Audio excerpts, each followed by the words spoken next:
So the way we live, think, feel and consume has caused climate change.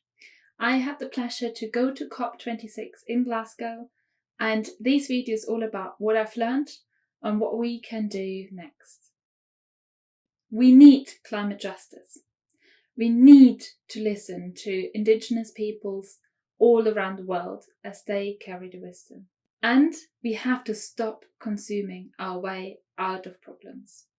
This is going to be a very informative and very straightforward video answering the question, what is climate justice and what can we do?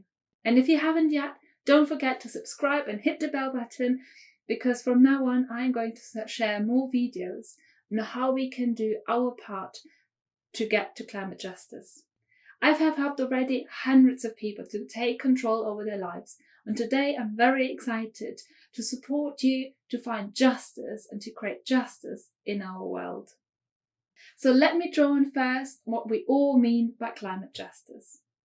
Climate justice is a term that acknowledges climate change can have different social, economic, political, health and other adverse impacts on population.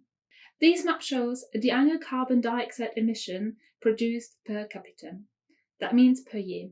Africa as a whole continent produced about 1.1 megatons of climate warming carbon dioxide emissions per year in 2019, well below the global average of 4.7. The US produced 16.1 megatons per capita. So Africa as a huge continent produced just 1.1 metric tons of carbon emission, while America, just the United States of America, not even the whole continent, a part of a continent, produced 16.1. In this map you can see how some countries are marked very dark. That means they are emitting per capita far more than the ones very, very light marked who emit the least. So let's have a look on another map. This map shows each country's vulnerability to climate change. The countries who have polluted our earth the most are also the ones less vulnerable. The ones who have done the least suffer already. While COP26 is talking about the 1.5 degrees, not to reach over 1.5 degrees, in some parts of the world, 1.5 is already the past. They already reached out and it's far hotter than it used to be. And this is not right. That is not climate justice. That is not justice in any way. The countries who have polluted the most are responsible to clean the mess up. While COP itself is talking about something, being on the street and talking to residents, talking to people who came about, talking to people, to delegates who came to COP, they've recognized that we can't treat our home as a dumpster. We have to change our behaviors to live a truthful, sustainable life. We have to live a life which is fully circular. So while I am not an expert in sustainable life, circular life, I feel like I'm reading now into it and I'm getting ideas. This is not my expertise. There are so many videos out there, so much content out there. Please inform yourself. Look what is out there and see what can you change. But my expertise is coaching, life coaching and breath work. So let me tell you something.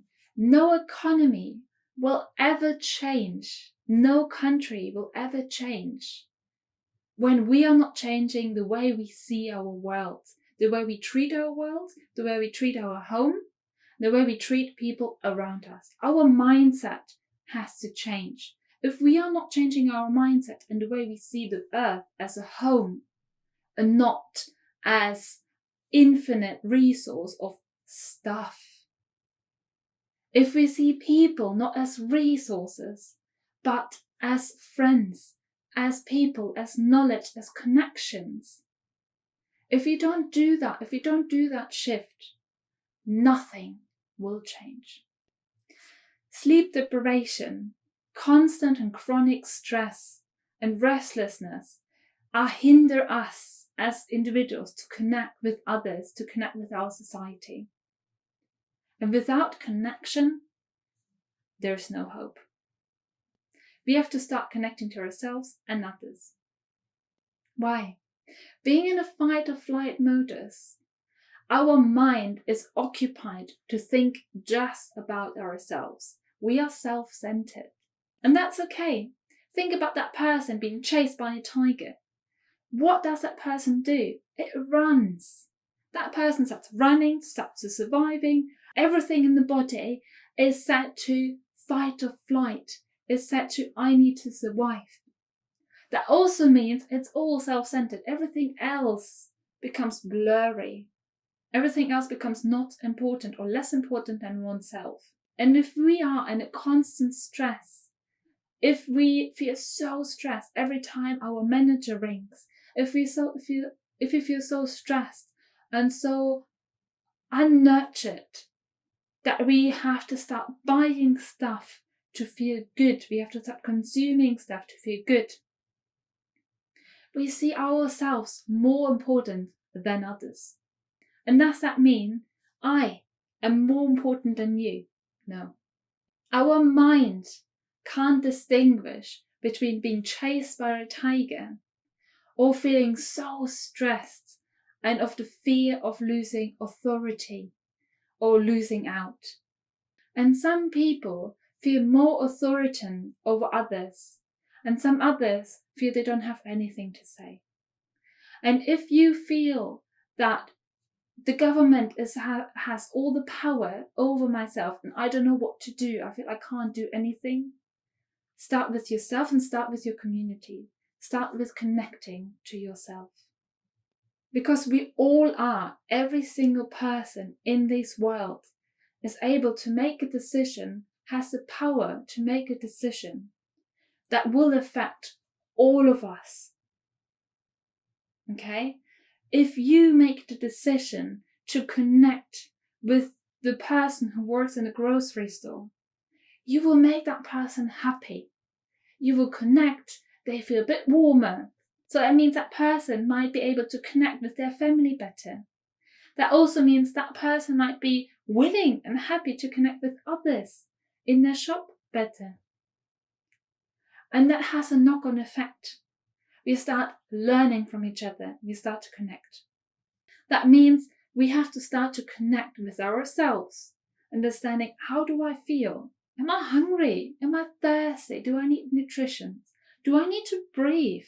Do I feel I have enough oxygen? Can I sleep? Or do I struggle with my sleep? Do I feel stressed when my boss is calling and I feel like, oh my God, okay, what have I done wrong? We have to bring ourselves back into a space of love, into a space of an open heart to be able to connect, to be able to appreciate every single differences. And that also means we have to listen. Again, we have to listen to indigenous people who have the knowledge. We don't need to consume ourselves out of problems anymore. We have the answers, we need the knowledge, and we need the connections. We need to hold together as humanity. If you don't do that, that's it. What can you do? Start informing yourself. Learning is important. Secondly, start breathing. When you notice that you breathe with your mouth, not with your nose, close your mouth, shut your mouth, and breathe through your nose at all times. And third, subscribe.